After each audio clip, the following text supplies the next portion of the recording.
I'm Dr. Montserrat Andreys. Welcome to Hey Doc Podcast, a space where we chat, laugh, and share stories of Black, Indigenous, and POC healthcare providers. We inspire young folks to become doctors, deepen connection in our community, and dive into the complexities of our stories. This podcast is designed to be listened to, watched, liked, and shared. While you're listening, pop over to Instagram and TikTok to see photos, quotes, and these doctors busting a move. And don't forget to subscribe so you don't miss an episode, and please leave us a review. All right, let's get started. Luvjonez, kick us off with a beat.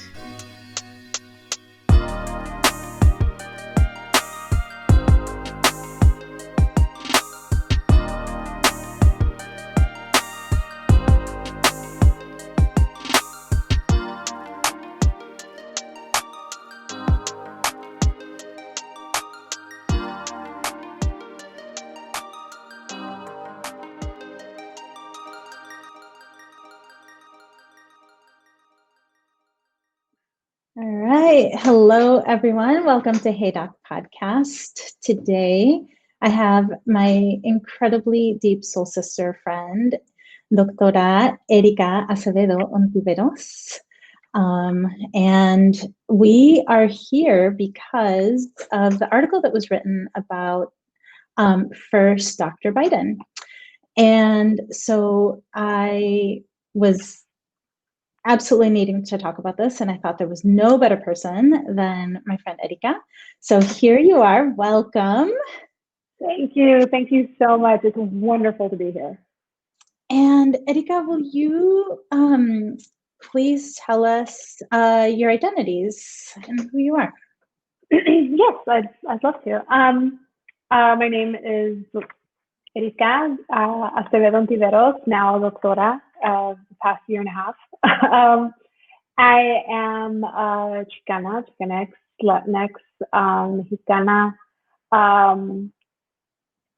Suroburqueña, Finiquera, Los Angeles Reformed, born and raised, Tapatía, just from all of those places. I hail from both Arizona, New Mexico, Guadalajara, and LA. And my pronouns, she, her, and I do consider myself a U.S. citizen. Yeah, that's a good one. And will you please tell us what kind of doctor you are? Yes, I'm a doctor of philosophy. My degree was in theater. Technically, it's theater performance of the Americas, but the diploma reads theater. Yeah. Which is exactly why you're here, right? Recently, Dr. Joe Biden was attacked and belittled for her academic achievements in the Wall Street Journal, of all shocking places. And so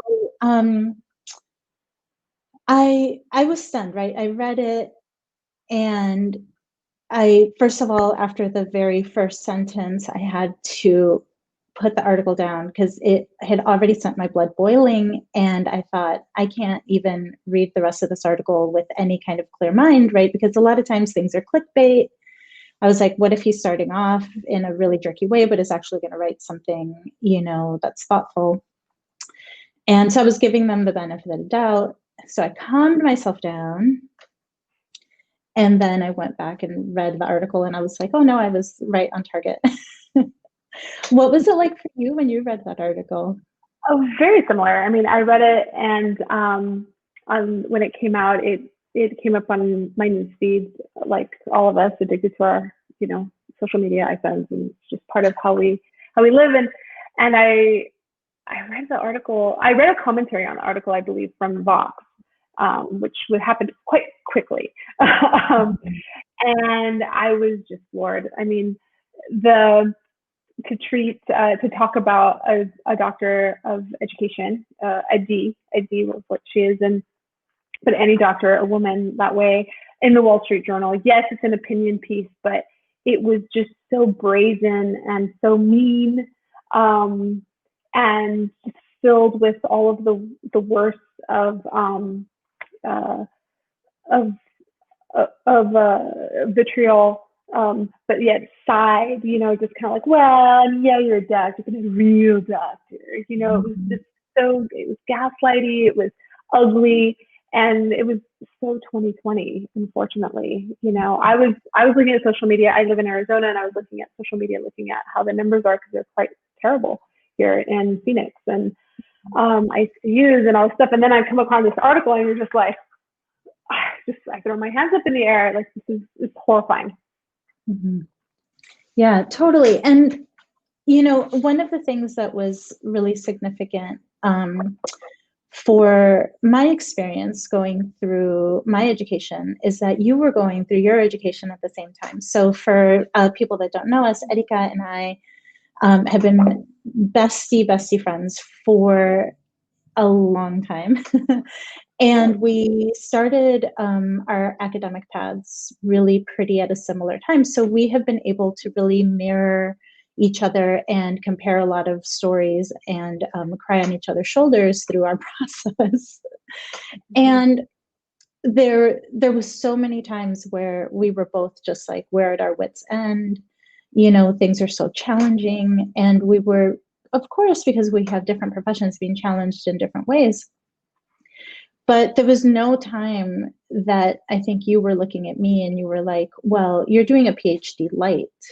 And there was no time that I was looking at you where I was like, well, you're doing an academic light. You know what I mean? Like, we were both like, these things are super challenging.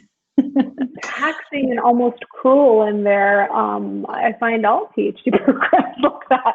You were, I'd say, more focused, and you knew when I met you, you knew you wanted to be a doctor, a chiropractic doctor. You wanted, and I was a little bit more fluid. I wasn't quite sure. I thought I was going to do an MFA and dance, and that didn't work out, thankfully, because I'm very, very happy with what I did choose, and ended up doing a PhD in theater and performance. And no, these things are hard. They're hard, and there's a lot of hazing, and there's a lot of cruelty, and there's a lot of hours, and there's a lot of tears. And no, regardless, they're all of these programs are designed to tax you in whatever way they are. I never thought that you were taking the easy way out, but you were doing, and I never felt that from you either, or from our friends that were going the education route. Yeah, never thought that it was an easy degree, or for our JD, right? Our friends that are Juris Doctors, like, no, that is not the easy way out. No. Yeah, going into the highest degree in your whatever chosen profession is already so incredibly hard. So and I think when I was reading the comments, because I did the thing that you're never supposed to do, which is that I don't think I read all 4,800 comments in the Wall Street Journal, but I read through a lot of them, because I was like, what is it that makes it possible for a piece like this to come out and for some people to be like, maybe he has a point, you know what I mean? Because I read it and I was like, absolutely not, for 12,000 reasons, right? But I was like, what is it about people here that are agreeing with us that that we can talk about, right? And so, like, one of the first things I was like, okay, in true academic form, like, what's the root meaning of this word? Right.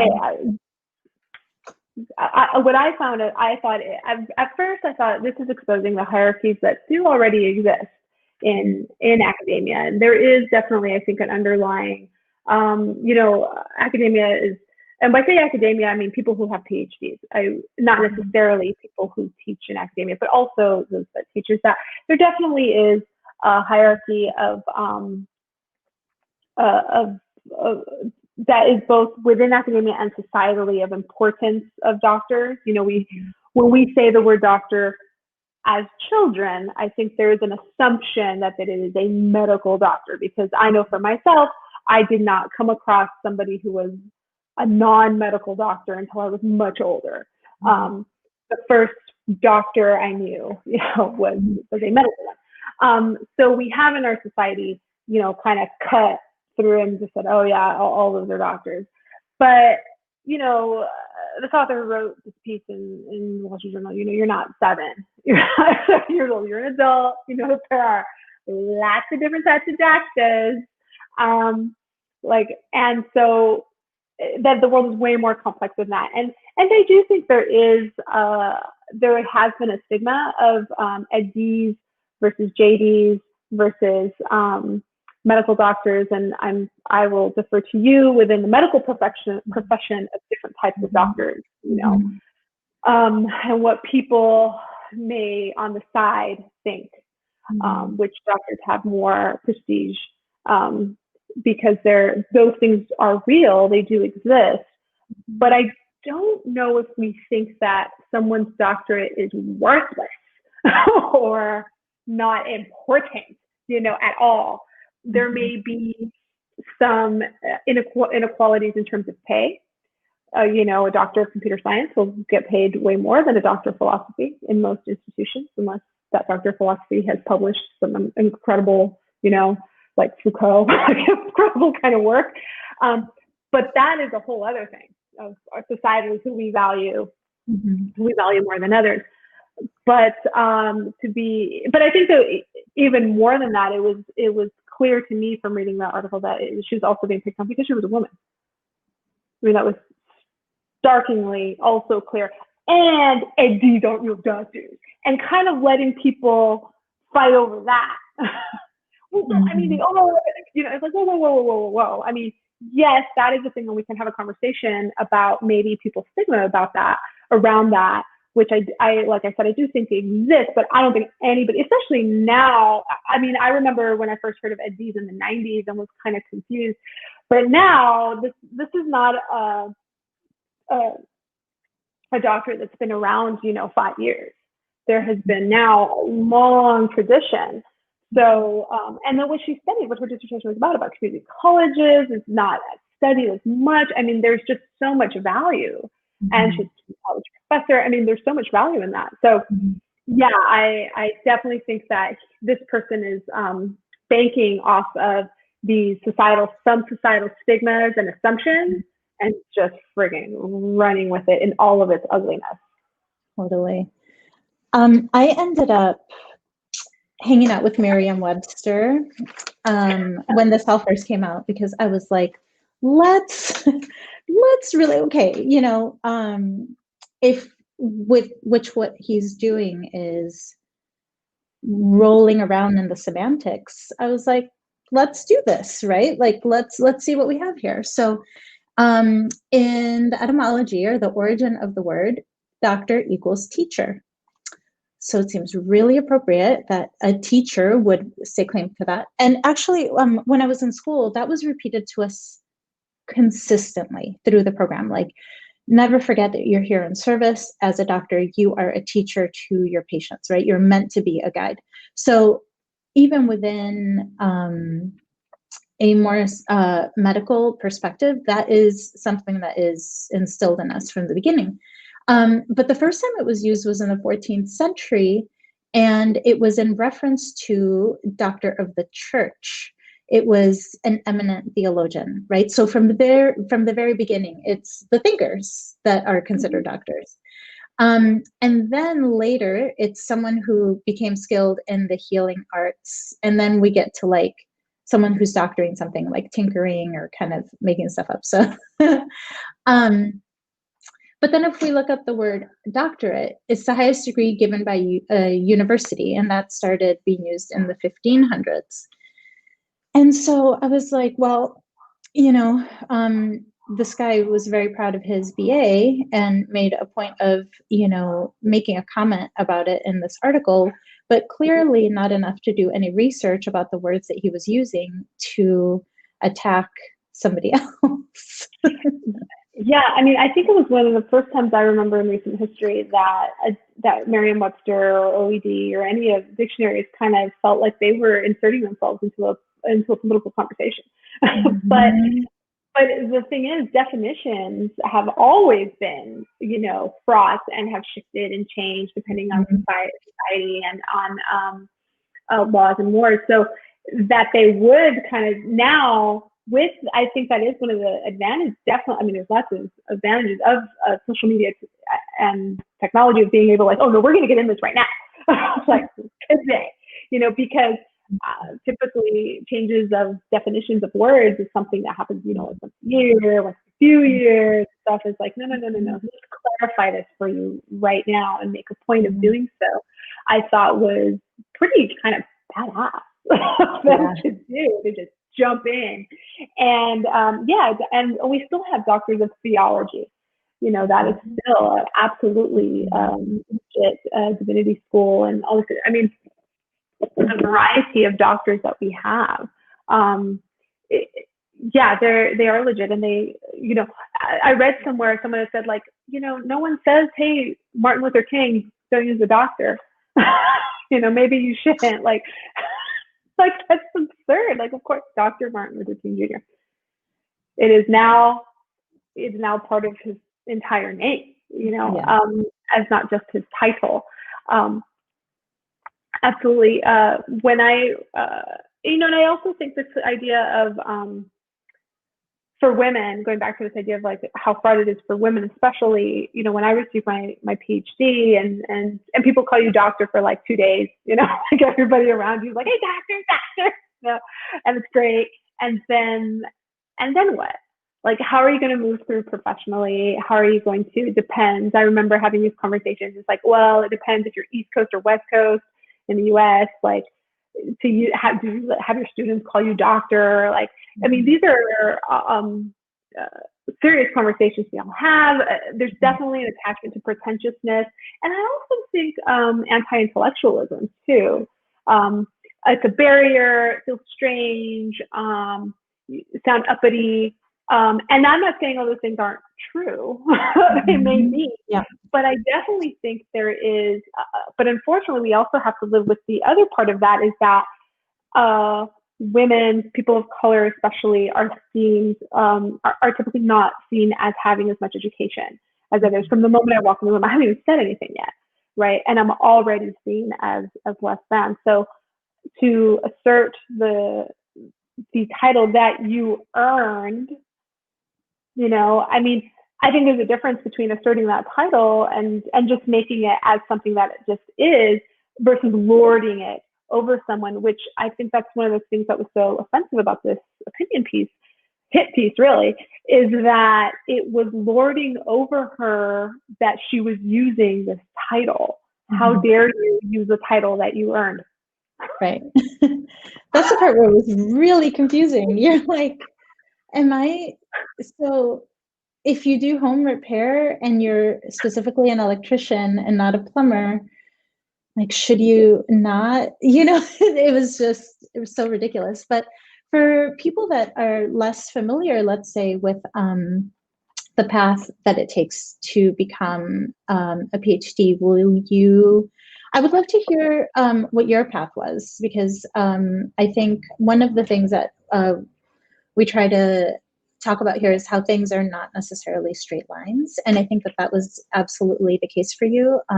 So if you could kind of walk us through what it's like, but in the context of your path, that would be awesome. I would love to. Thank you so much for that wonderful question, which, by the way, is one of the reasons I love, I'm a big fan of your podcast, is not just because you're one of my best friends, but also because I love, perhaps after I share my story, then people understand why I love hearing about other people's stories that are not straight lines, which I feel is more the norm than we care to admit. I graduated high school. I still remember this, partly because I worked in my high school counseling office, but so I saw my transcript a lot. But I graduated high school like 11th out of my class, super high GPA, 3.91. And AP everything, all these things. But my family didn't have very much money, and the options of where to go to school were quite limited, even though I was in Los Angeles. And yeah, I have a 3.91 GPA. I'm 11th out of the school, but it's a public school. It's not a super high ranking school. So it's not like you're just going to get there's just thousands and thousands just like me in Los Angeles. So getting a scholarship somewhere like UCLA or something was just not really, that just wasn't enough. And so I went to community college and the scholars program. I know, yay, I'm a big believer, community college, Glendale Community College in Glendale, California. I went there in the scholars program, and the scholars program was designed for you to transfer. That was its point. It's for you to transfer to a four-year university so that you don't kind of get lost in the mire of trying to take your classes, which a lot of people do in community college, and that's a whole other conversation, which is legit of how that happens to people. So I was able to transfer in 2 years, which is, at the time in the 90s, was really, really difficult to do. So I transferred to UC Santa Cruz. Go Banana Slugs. That is their real mascot. And I got a degree in Latin American and Latino studies. I was the first person in my family to go to, in my immediate family, to go to college. But I mean, really, to be frank, I was the first person. Neither of my parents finished elementary school. So I was the first in lots of stuff. Mm-hmm. And so I I got a degree in Latin American and Latino studies, and then I started working, and I was very unhappy. I really didn't know what I wanted to do. I loved going to school. I loved studying. I loved a lot of things I was passionate about, but my dad drove a truck. My mom was a homemaker. Prior to that, she worked in a sweatshop making purses in Gardena. Like, I didn't really know what I was about. And I was supposed to be better and do better stuff. I didn't know what that was. So eventually, through a lot of happy accidents and turns and all these other wonderful things, I ended up going back to school and pursuing what I've always loved to do and what I did kind of as a hobby and in my first undergrad degree is dance. And so fate found me in New Mexico, living in Albuquerque, New Mexico. I originally was taking courses because I was going to do a master's in Latin American Studies in UNM. And finally, I decided, I'm going to do what I've always wanted to do. So I'm going to study dance. And I had the blessed and good fortune of being at the only school that offers flamenco, the only flamenco program in the United States at the University of New Mexico. And so I went back to school to study dance. I did a second bachelor's in theater and dance with a focus on flamenco. Loved it so much I stayed. I did a master's in dance history and criticism there. And then I realized that, at first I thought I was going to do an MFA, but realized, all of the professors I have that I love so much, that are really shaping how I think, that I love how they think, and I love being in conversation with, they all have PhDs. And this included even in the dance program, Marianne, Jennifer, and of course, Brian, my three main professors there. And so I decided to do a PhD in the field that when I first graduated from college in '98, really was just barely starting. That's the field of performance studies. Performance studies was just starting to get off the ground in the '90s, but by now I'm much older and performance studies has really taken off. So I decided to do a PhD in performance studies in Arizona State University. That was a road. I ended up, having a kid, getting married, doing a bunch of stuff. It took a long time, but I finally finished my PhD and received my PhD in 2019. Yeah, 30 years later, something like that.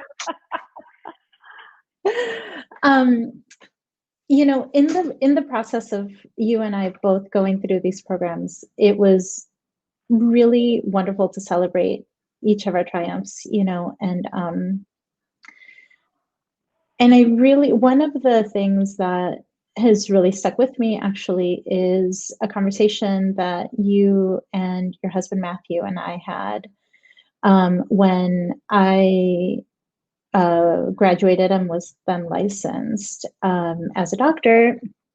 And I was very uncomfortable with being called doctor. I felt, a lot of the things that we've talked about, like we've had a lot of deep discussions about classism and elitism and using a lot of those titles as barriers. And, my great hope was that in my doctoring that I would bring people in. And so I was so leery of using the title of doctor because I didn't want to use it as a way to elevate myself away from the people that I was hoping to ultimately be in community with and treating.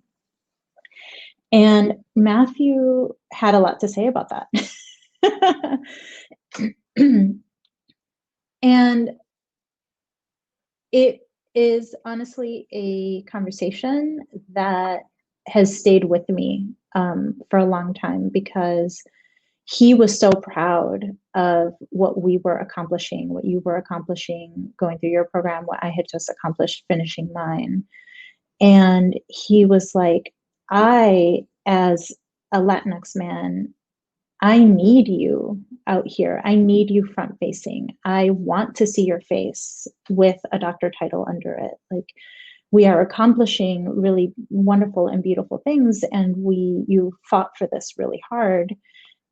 It was not easy, and I think that you should lead with that so that it can help other people not only find you, but then like also be encouraged along that path. And that conversation really started to help me understand that so much of what we do is not about us, but instead in how we are helpful to the people that are around us, right? And how things have changed, because now I have like a whole podcast around this topic. But you and I and many of our friends have absolutely had these conversations about the elitism in academia, the classism, the structure, right? Like, I found myself really struggling because on the one hand, like, I want to fight against that and dismantle that and like increase accessibility.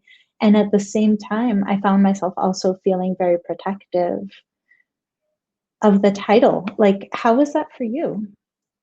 I think, yeah, I was very similar when I first started the journey of the PhD. And when I say that, I mean, at what point do you start the journey? When do you take the first step, right? I would love to live in abstraction and ponder that and just, where did it start? I'll mark it when I moved away from my beautiful, wonderful, loving bubble of Albuquerque, UNM, dance, flamenco, and moving to Arizona and enrolling in the PhD program officially. Because that took 10 years from that moment to when I got my PhD. So I thought very similarly. I'm like, oh, am I going to have people call me doctor? Like, oh, no. That's for people who, and I would judge very harshly. When I was at UC Santa Cruz, UC Santa Cruz has a reputation, definitely in the 90s, and I don't think it's changed that much, being very hippie, whatever you feel like, in your time, whenever you're ready, man. And we never talked to our professor. I never, in Latin American and Latino studies and social sciences, did we ever refer to our professors as doctors. And anybody who insisted on being called a doctor, we all talked about badly behind their back. Like, nobody, it was all assumed they were doctors. So if everyone's a doctor, then like no one's a doctor. So I don't have to use the title because of course you're a doctor, man. So I always looked down on that, on people who insisted, on that. And where I made the allowance, similar to kind of this article, is in the medical examining room, right? If I'm going to see a medical doctor, but many times it was because I didn't know their name, right? It's not like I had this one primary physician that had been with me forever. You saw a different person every time. I didn't have insurance, so it was always, haphazard. So you just call them doctor almost because you don't know their name, and, that seems acceptable in this realm. So I also was very judgy, judging McJudgerson about people who insisted, especially women, and even where, I don't know if that's true, but definitely women and others in theater, like, for real, introduce yourself like that. As that 10-year journey went on and different, my colleagues began earning their titles and becoming doctors and moving forward, and I saw their struggles, and frankly, my own struggles. This shit's really hard. I'm having a hard time with all this.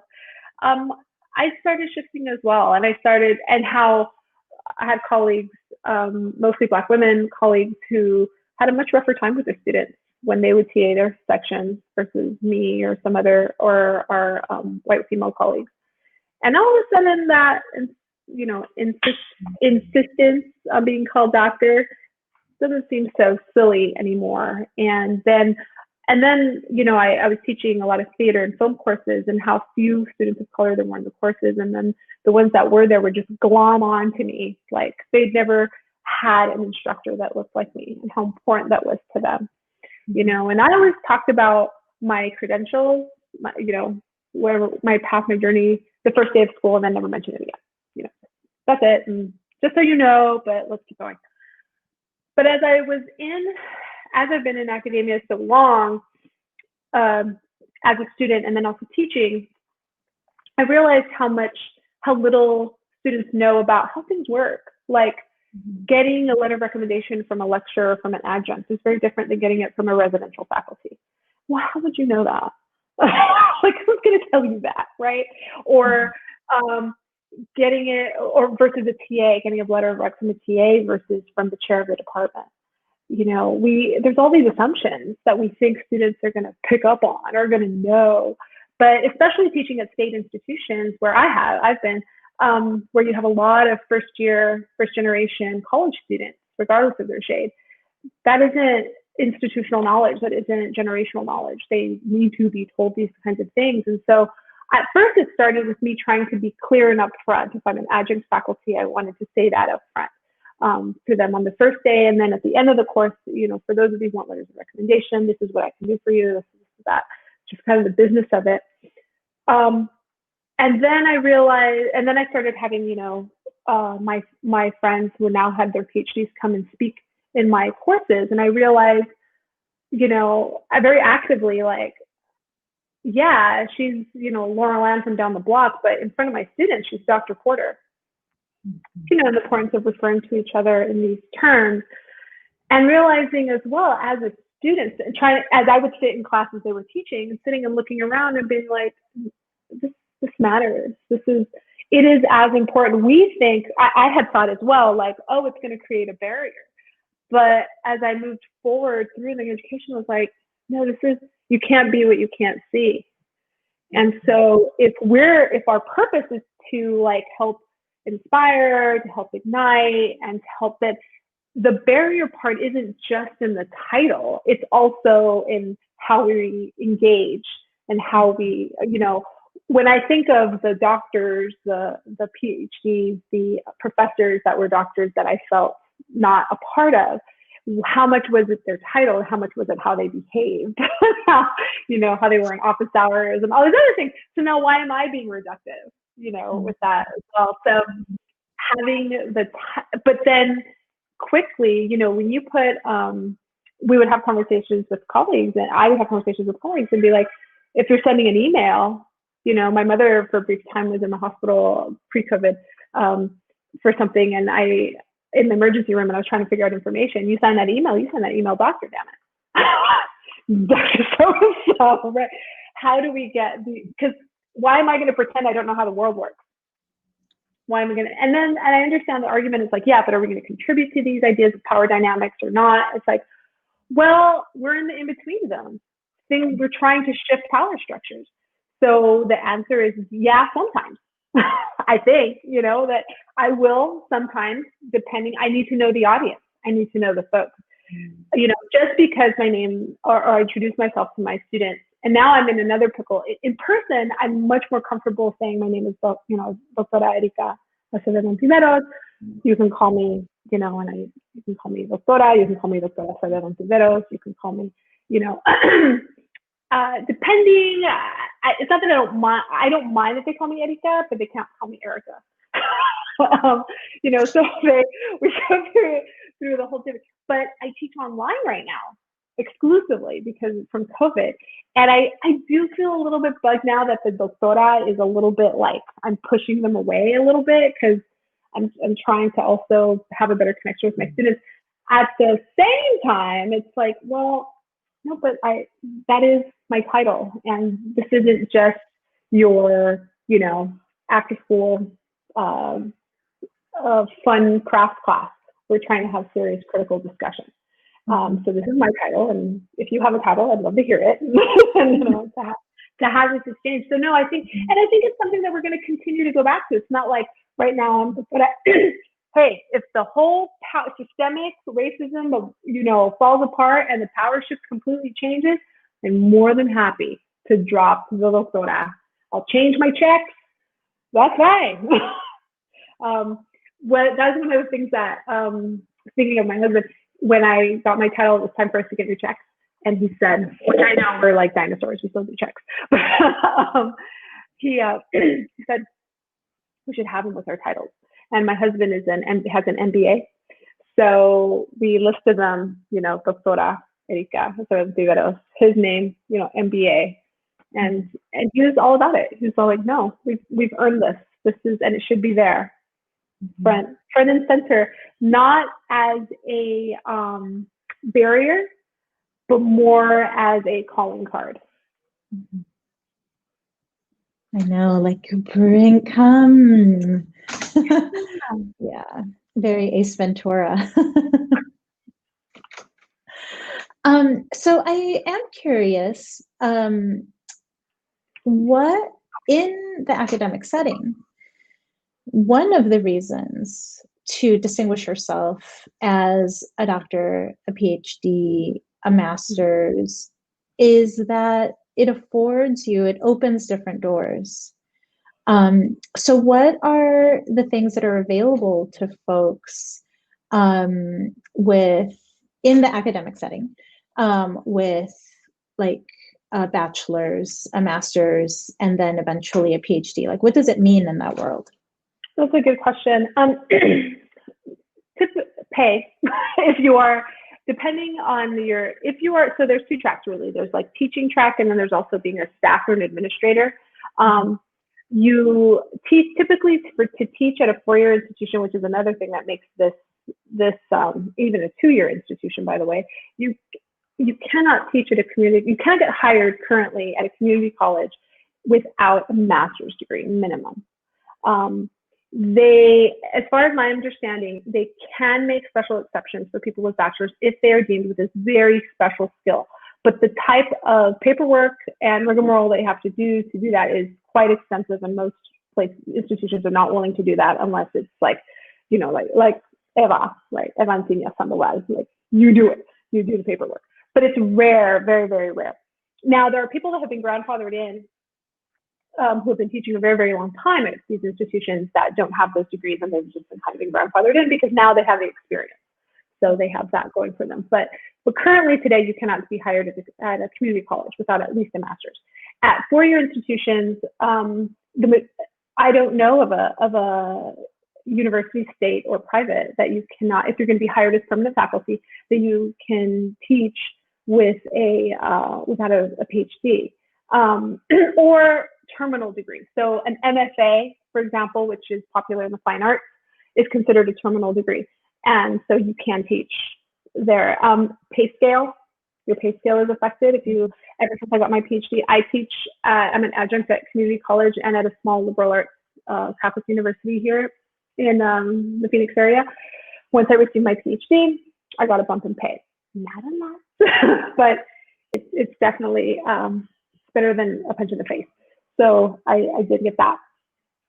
Similarly, administratively, typically you can work at the university with a bachelor's degree, but if you're looking at higher administration, the doors are pretty closed to you. You are highly encouraged, if not pushed, if they still want you there, to get an advanced degree.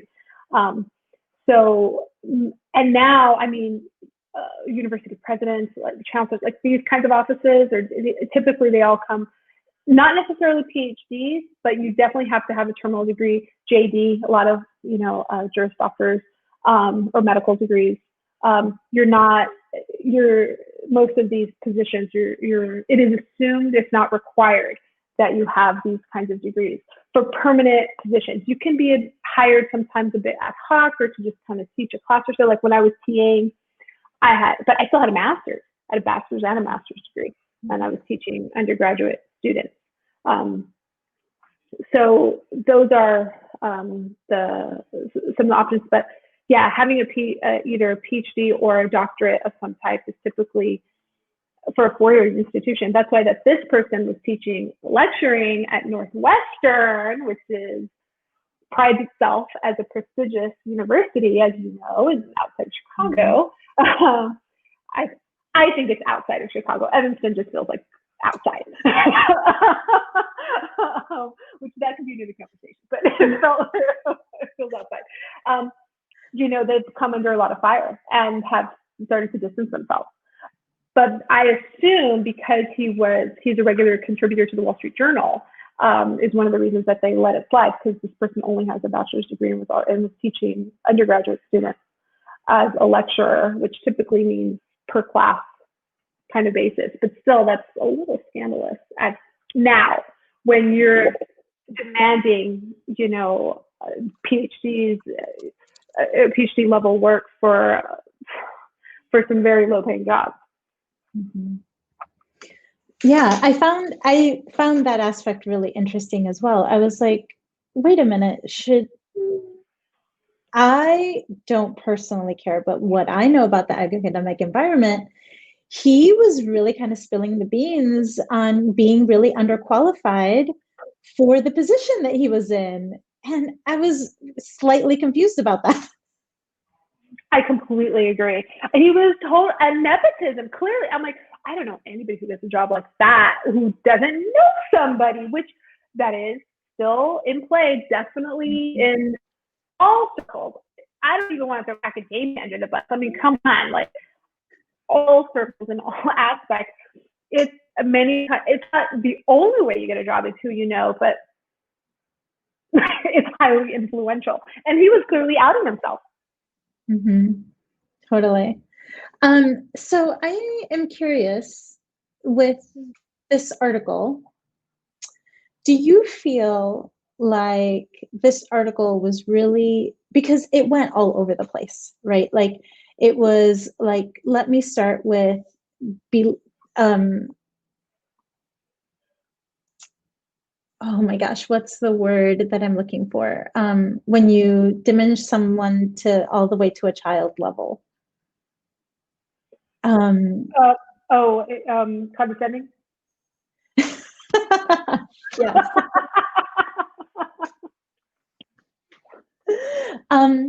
So he reduces her first to a childlike state, literally calling her kiddo. And I am aware that it's a nickname, a term of endearment, right, that is used for her, but clearly he is not part of her heart inner circle to be using that as a descriptor for her. But then he goes on to out himself as being underqualified for the type of academic work that he's doing. And then he goes on and comes from the side and starts talking about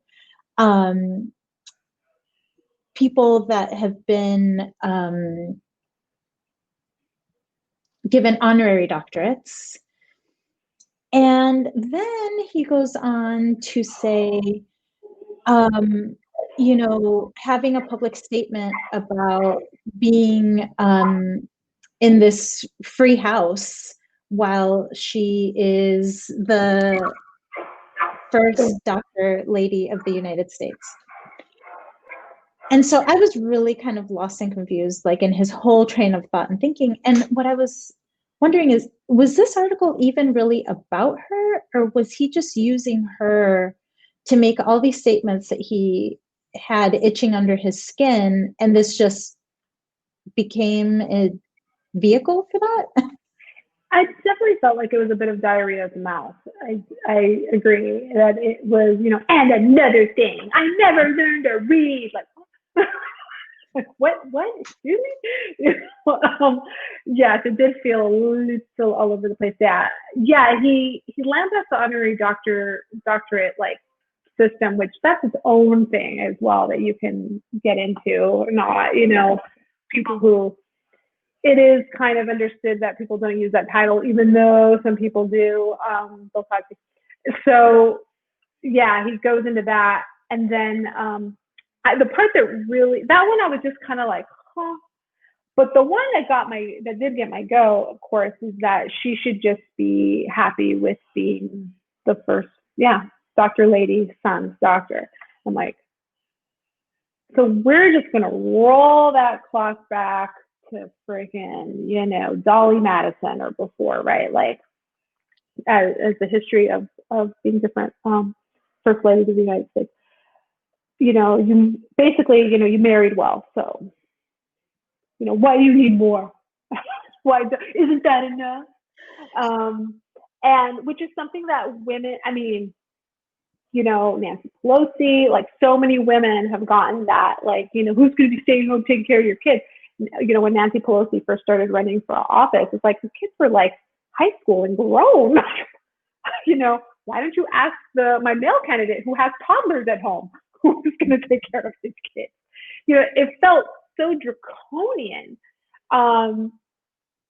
egregiously out of step with the current time, and wrong at any time, but egregiously out of step. Just because it was more common to say that to women doesn't mean it was ever acceptable to. But definitely now, it's like, it definitely felt like, wow, this woman is not only a qualified person with a doctorate in education who teaches at a community college as a resident faculty, I believe as a resident faculty member, and will continue working, that to be lambasted for doing that. Like, it just felt like it's something out of the 1950s. How dare you still work outside the home? Because being the first, right? Ding, ding, ding, ding. Because being first lady is so much work. And I'm not saying it is not, but it is definitely, which is also, if we're talking about the first lady in the position of, she is the first one and we are all like, she's the first one that embodies the rest of us. What are you doing working, still, or myself, right? I have a 4-year-old child. How dare I still work outside the home? Even though with COVID, I'm technically outside the home right now.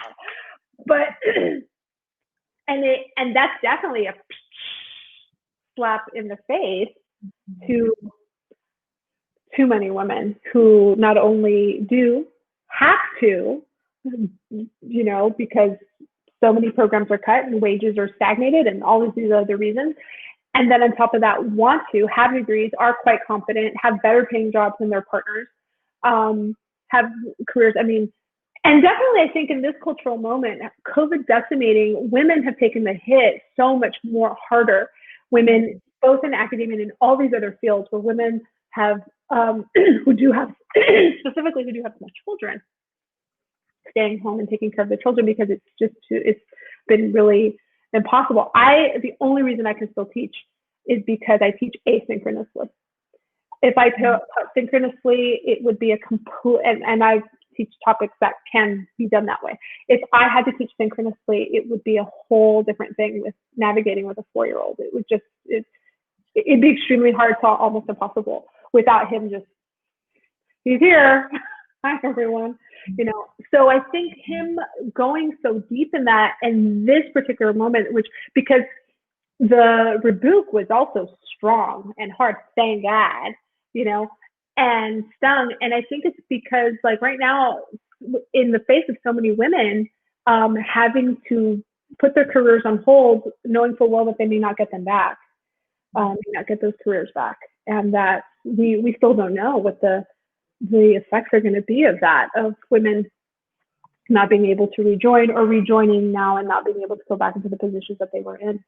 For someone to say that, be thankful that you're just married, like, I don't think there is a person who's working their freaking ass off, like so many are right now, who didn't say, like, hold my baby, I am just gonna open up a can of whoop ass on that, because it's just such a slap in the freaking face of so many people, so many women.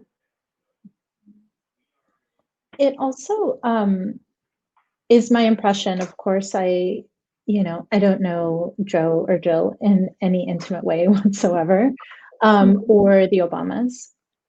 But one of the things that is at least portrayed and that feels believable is that these both partners chose each other not only for emotional compatibilities, but because they really respected each other's achievements and them as thinkers, right? Like, I think even in the campaign, Joe was talking about relying on this knowledge that his wife has in educational and academic environments to inform his future thinking and policy around this topic, which is huge for us in the United States. We know that education needs a lot of support right now. And so to have him, on the one hand, kind of really elevate her and compliment her for her mind, for her thoughts, for her achievements, for her continuation as an educator, while also on the other side, there's people that are like very unappreciative of the things that she's done and would actually rather her diminish herself to the level that it's completely erased from public view. You know, it's just, it really highlights kind of the binary places that we are in our country with how we think about our partners. I completely agree, Montserrat, and I think you hit on something that, I mean, I think if there was, I've been watching Eyes on the Prize, the PBS series. It's actually been extremely helpful. You think it'd be almost like, oh, civil rights. It's been extremely helpful because, you know, it's long, it's like 14 parts, but I love it that it doesn't sugarcoat some stuff. And it also is very like, it was hard. It took a long time. There were lots of battles and lots of setbacks and lots of stuff. That's what I've been taking from it. And I love watching it because it reminds me of our current moment, our current political moment of like, oh, you thought we were over, like sexism was like in the 50s, and we thought racism was like in the 80s, and we thought that, because that's what I teach mostly, you know, 20-year-olds, and I had one student one time say something, we were talking about the Rodney King uprisings, and they said, but that was in the 90s when people were racist. And I'm like, you know, people in the 90s did not think they were racist. I was there. I'll tell you. They didn't think they were that everyone's just racist. They thought they were over it. I know. That was, I think, the moment that slapped me in the face, like, oh, wow, this is where we're at. So one of the things about exactly what you really nailed it is the diminishment and the erasure. Yeah, that is what it definitely has put it front and center. Whereas before, how much it seems like a too large for comfort group of the population would like to diminish and erase a whole lot of other people and wish they would just be quiet and shut up and not start talking again about equality and equal rights, diversity, and all these things. And I think that to really bring to the forefront of so many battles are not over, and the microaggressions, the ones that are more difficult to state. Change the Museum right now, changemuseum.org is doing a whole thing of like, you know, it's been phenomenal. I've been following it, you know, for the past few months of how to talk about these some minute, some not so minute aggressions that are happening in these institutions that we claim are specifically to learn and educate and be diverse and expand, and how it's similar with academic spaces. You know, we like to think, and there's so much vitriol thrown in academic spaces right now by certain groups of our population saying, oh, they just want us to all be, you know, communists or leftists, which if you're trying to get an academic degree on anything, you know that's not true. You know, they all want the same thing. Oh, I wish we did. We all want the same thing. It'd be so much easier, but we don't. And when you're there in those spaces and how these spaces are still predominantly white spaces. They're still predominantly male spaces, even in departments like theater and dance. When you look at the people in charge, the deans and the chairs and stuff, these are still predominantly male spaces with some inroads of women, but not of people of color. I mean, these are still spaces that reflect the power structures that we see in other spaces, in government and other spaces. So it's not full of AOCs. I wish, right? But it's not. It's so not. So this vitriol of what, in many ways, I mean, if you want to see how Dr. Joe Biden reads as this 60-something-year-old white woman, University of Delaware, okay, not the most prestigious, but not shitty. You know, it's definitely a university of note, state school, you know, and how she gets thrown under the bus. Like, if she gets thrown under the bus and thrown like that, what? And I think that's the other part, is like, what are they going to do to me? You know, I mean, because it is very clear, exactly how you said, is what they want is for you to be erased, to go away. We don't want what you're peddling. I feel like education has been so fraught since I remember this, since the 80s and 90s, of, you know, the push for private schools, for charter schools, for, you know, defunding public education. It's just been this ongoing onslaught, and community college kind of, in some places, funded better, like in California, and other places not so much. It just has been so fraught. So to have finally, I remember the comment where Joe Biden said, you know, finally going to have like one of your own, you know, in the White House, and so many teachers, but who are teachers in the United States, who are like K through 12 teachers, predominantly women, you know, not the most highest paid. And so it just felt like slap upon slap upon slap of, you know, you guys have so much anyway. You have summers off, right? Like, there's just so much. I feel like there was just so much ignorance and so much vitriol and denial, and not interested in hearing anything else. I mean, how hard can it be? I have a bachelor's and I teach, right? Like, yeah, about that. Yeah. Well, and there was just so many cliches of modern prejudice in one article, that even in one sentence, you know, because I was like really reading through for and preparing for us chatting today, and there was some sentences where I was like, there's the layers of assumptions, cliches, taking advantage of people that maybe have not had the opportunity or desire to be in these level of academic settings. So to not know like what was wrong with the things that he was saying, you know, but instead of kind of appealing to like the difference between saying the word theory in your world and saying the word theory in my world, right, in science and in academia, are completely different.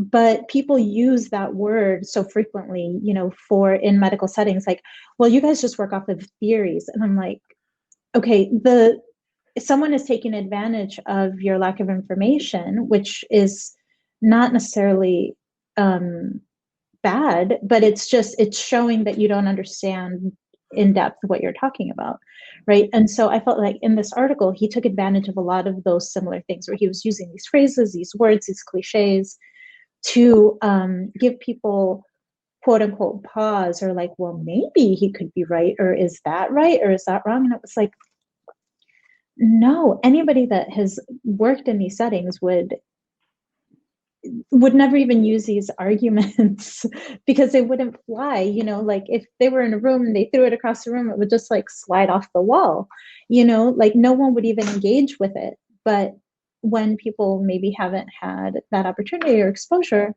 it's like, well, is that how it works? Is that possible? You know? I completely agree. One of the things that I try as a teacher, as a professor, is to demystify a lot of academia because of things like that, and really try to get to the clarity of what is it, you know, in my classes, I teach film and theater classes and sometimes some dance classes, and I get to, you know, we got to use MLA style. And you have to use MLA, and I'm super strict on it. And I said, you know, why do we use MLA? And everyone's like, because it's the best. No, it's not because it's the best. Because we all just agreed we're going to use it. It's random, haphazard, like in some ways. In other ways, it makes sense. In others, it doesn't. We just have all agreed. It's why some people, you know, they have agreed to use APA. Others have agreed to use others. I said, it is not a hierarchy of which one's better. You'll get attached to it and you'll start thinking yours is better, but that's a whole other thing. I said, but no, we've just decided this isn't, you know, it didn't go from God to Moses to MLA. Like we just all got together and decided it's not, you know, but we will use it because we all have to speak the same language. This is about understanding each other. And then I go into what the purpose of having, of why we decide on these kinds of things. We're excited and bibliography and all stuff. But specificity of terms, cliches, man, someone submitted that to me. Cliches, that's one of the first things in papers. It's like, oh, nope, that's lazy thinking. They're not even criticizing that. You know, the specificity of terms, like sometimes people ask, I teach a lot of film courses and I assign a lot of articles, academic articles about film, which are very verbose, have a lot of words in them. And we go through, because these students are 18, 19, 20 years old, and I assume that in a community college, this is the first time a lot of them have come across some of these terms. And so I just get through it, just, you know, write a list of 5 terms, words that you don't understand. We'll talk about them in class. And then we go through, like, okay, what are these terms? And really try to demystify, like, you know, why would they use this term? Especially if I go into, like, what this means, like discourse, or like why, and we go through kind of what they mean, and then go, why would they use that term? Why not say this? And then we go into, like, well, because other fields use those terms. And so, and they don't always mean the same thing. So we're talking about a very particular type of specificity, which is sometimes where we get into these kind of verbose and heavy words. And so the fact, like, you know, to try to take down Dr. Noel Biden's dissertation, which has been happening recently, and these other things, and taking her words egregiously out of context. You know, a dissertation, most people do not publish the dissertation. No publisher worth their salt would ever publish a dissertation without serious revisions, because they do not make for great reading the way they are. They are for a very specific reason, to finish, to work as a body of work that you're giving to people who have already read your stuff, who already know a lot of the things. And that is a culmination of a whole lot of other things. And that's your culminating piece. It is not supposed to stand completely on its own as a book unless you do some heavy revisions and resubmit and go through this whole rigmarole and stuff like that. So to take it egregiously out of context and be like, oh, see, these sentences don't make any sense. It's like, well, they're not, frankly, the answer is they're not meant for you. They're not designed for you. Oh, you don't. This, and that's the other part. This is where I definitely feel is this anti-intellectual behavior of like, well, every dissertation should be completely accessible to everyone. Really? Really? I think there are quite a few people that would egregiously disagree. This is not for mass consumption in the same way. It's not to say that it is not public. Dissertation defense is a public event. You cannot, it is not private. Everyone is invited to attend. But that doesn't mean you can, you know, well, I disagree. Well, okay, but you have not sat with this for years, like, you know, the people in the committee have, like the person has, like people in the field have. It's not to say that you don't have anything to say, but I think this also speaks to this other moment that we feel right now, definitely in our political moment, and bleeding into clearly everything else, is where everyone feels like they, you know, WebMD, I'm sure you come across this, well, I was doing research and you're just like, oh, here we go. Well, okay, you know, you took your 20 minutes on your Google search, and that's great. But there are reasons, and I don't want to belittle that information, because what is at our fingertips is incredible and amazing. And in some ways you do have better informed patients, and that's fantastic. So now we can take a journey together, you know, in some ways quicker. We can get to some places quicker. That is the awesomeness of having that. But don't misunderstand that now you know everything there is to know about, seventh lumbar back pain, because you don't. I'm making something up. I actually don't know what that is. But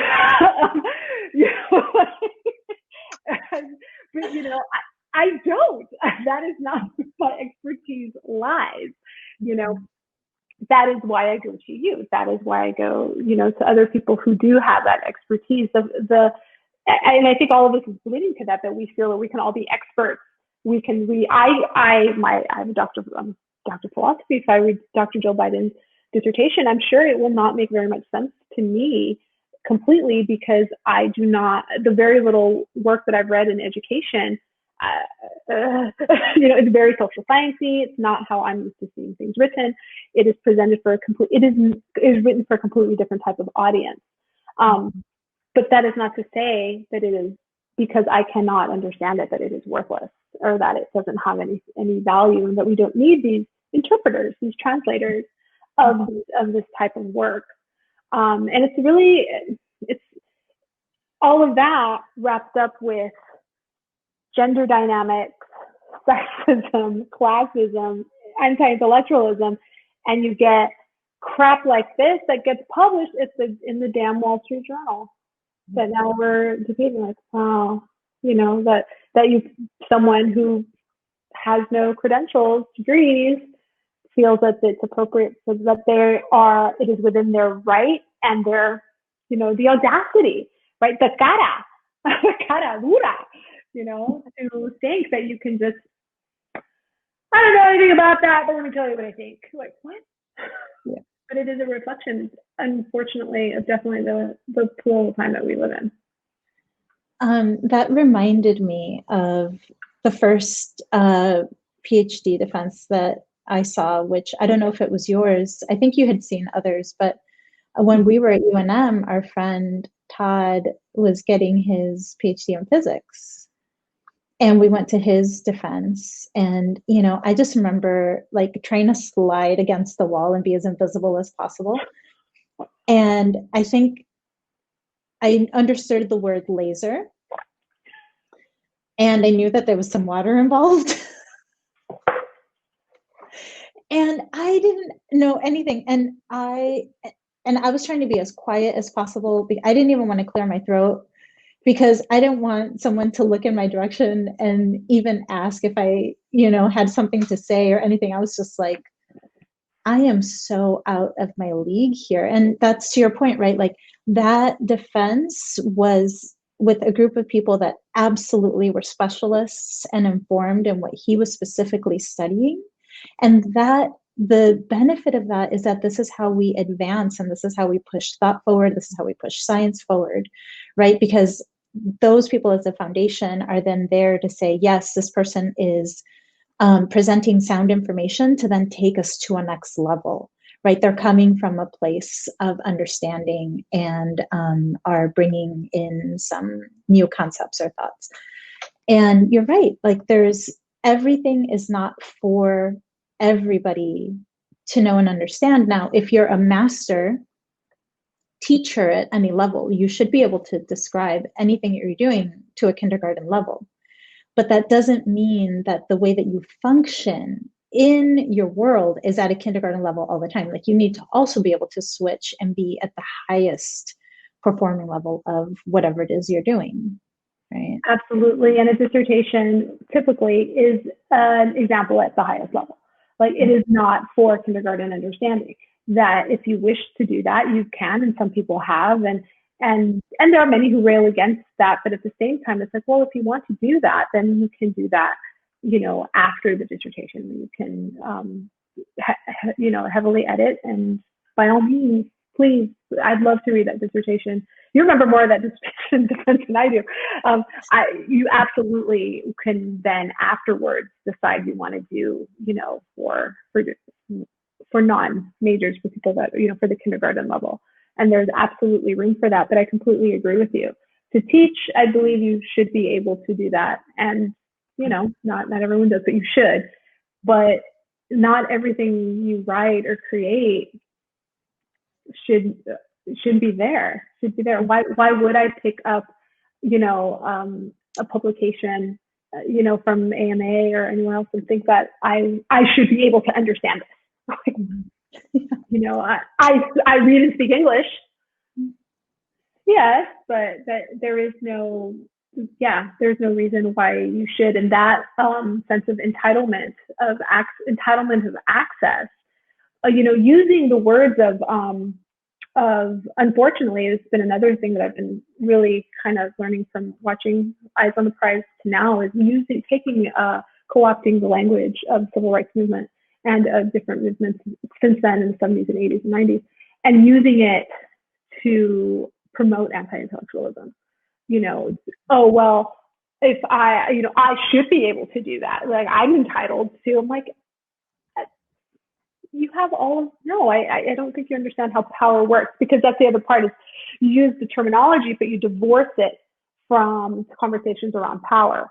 And you can do that. That's really where I feel things get really kooky. And that I feel, going back to the point earlier of when you, I, and Matthew were talking about, do we refer to ourselves as doctors or not? It's because, yes, there has been real harm and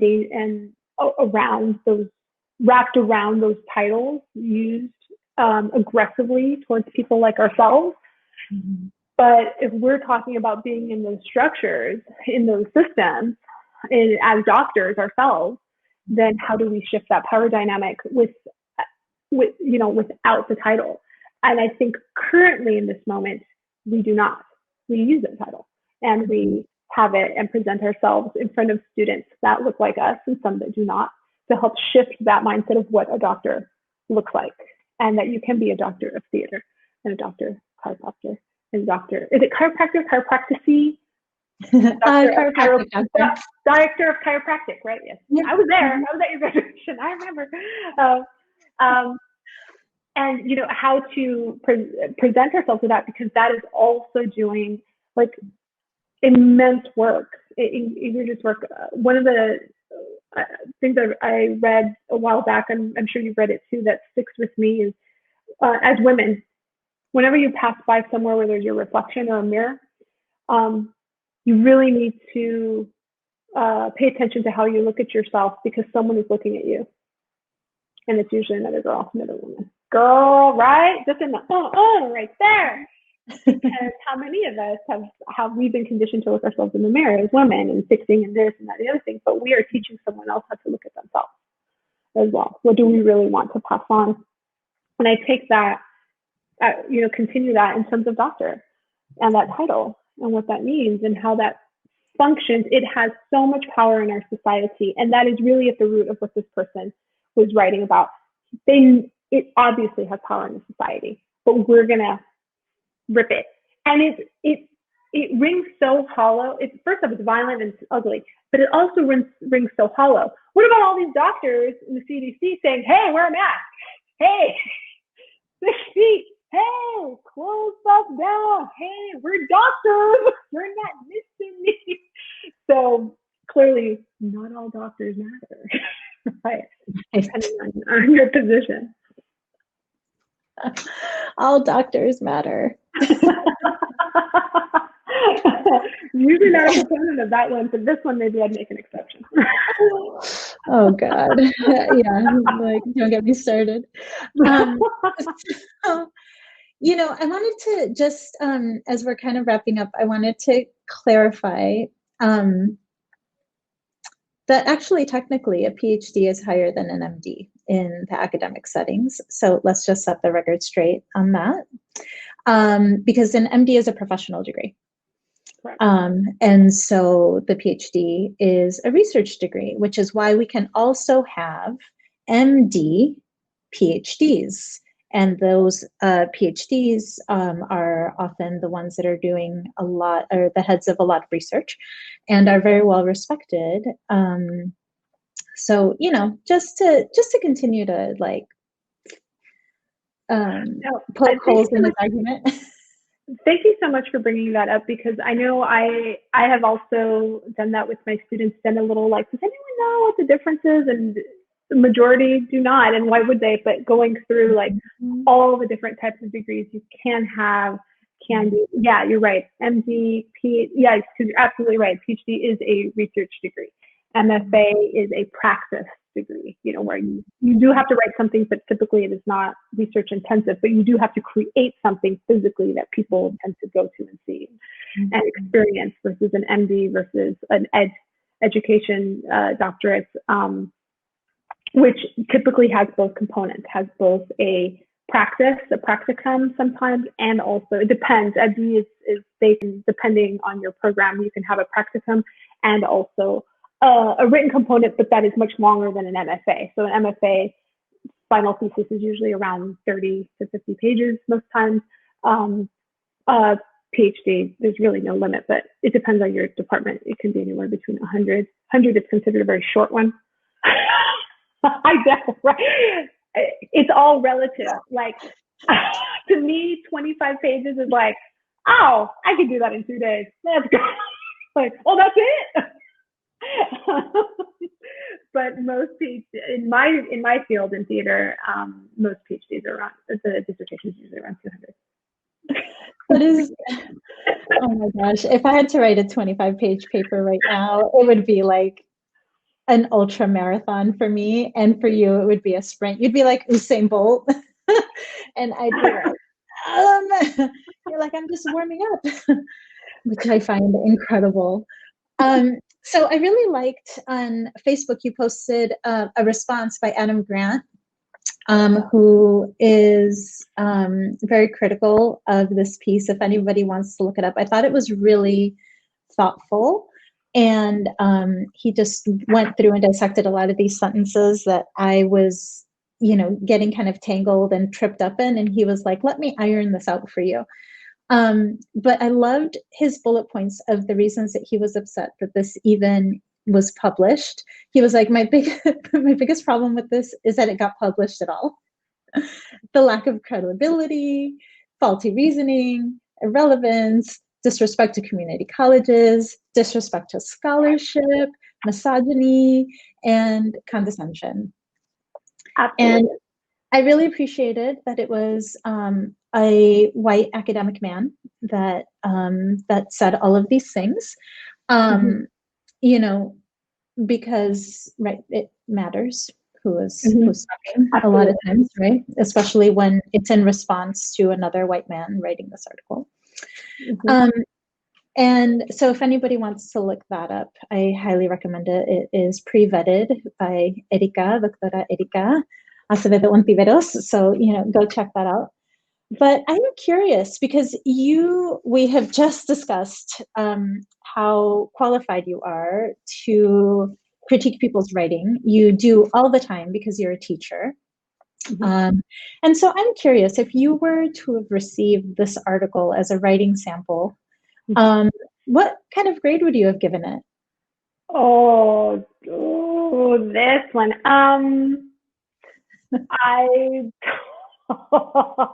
I think a C on this one, and that's being generous. Community college, I think a C, because the biggest thing you know, I always tell my students, I try my hardest to not be overt about my own political leanings. It's hard. I design the syllabus, so I don't claim to be fair and balanced, but I do feel like everything I assign has a purpose, not on what to think, but on how to think, which is very, very different. So I really try to reiterate to my students that they do not have to agree with anything I say. However, if they have a contrary point to what is typically kind of known or purported in class, they just gotta back it up. Gotta back it up with some sources, and we go through what those sources can be. What types of sources are considered legitimate sources. But one of my biggest beefs that is, in my opinion, writing 101, what we touched on earlier, is the use of cliches as substitutes for knowledge or facts. Like, oh, well, everyone knows that. I'm like, whoa, whoa, whoa, whoa. Everyone you hang out with? Like, who is all this everyone? You know, and specificity of terms. And he was all over the map on specificity of terms. There was just an egregious lack. And considering this person, if it was a student I'd give it a C. If it was a person that was a professional that earned their living on writing, then I'd say a big old fat S, because this is somebody who knows better and is picking and choosing to decide to just kind of, let it slide or act like, well, I mean, I wasn't completely serious here, that. It's like, no. What you write is now a record, especially now. You can delete it, but we all read it. So specificity of terms and its cliches, for that alone, would just be, because I cannot take your argument is not built on anything sound. For writing, for me, I write, I teach theater and film and dance courses, so I don't mind for them to say, I feel like this, like that. That's okay. And that their own opinion is wrapped up in their argument is fine too.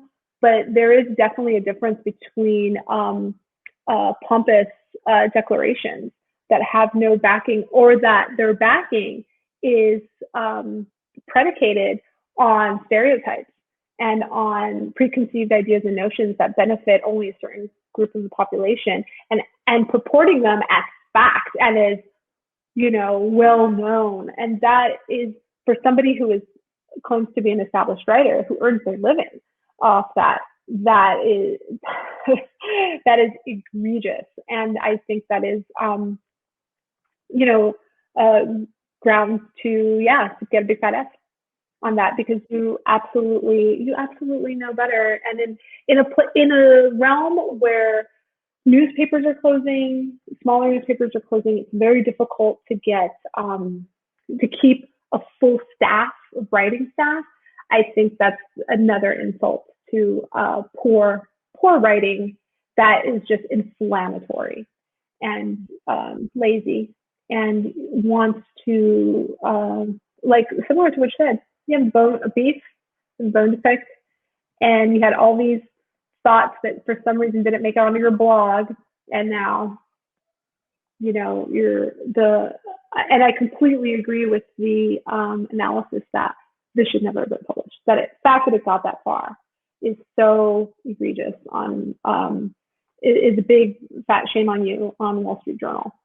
It's an opinion piece, but like a poorly written one, a very poorly written one. So yeah, thumbs down. See if you were a student, F because you're a professional.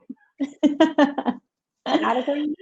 Oh my gosh, Erika, it's always such a blast to chat with you, and I love it that we got this one on a recording. And just want to reiterate how much I appreciate all of the ways that you have helped me on my journey and my learning. I've learned so much from talking to you, and you definitely are the epitome of a teacher and a doctor, and I appreciate you. Same to you, Doctora. Thank you. Thank you. I'm a better person for being your friend. And so with that, I think that's what we're going to title this episode, is Doctors in Solidarity with Dr. Biden. Because we're here, you and I come from very different, rigorous places in our learning, and we recognize the attack, that was really aimed at her. And I hope that this has been enlightening for all of you that have been listening and been able to hear these perspectives. And I really appreciate you breaking everything down for us. Oh, thank you. The pleasure was mine. Right. We'll see you soon. All right. Bye-bye. All right, everyone. That's our show for today.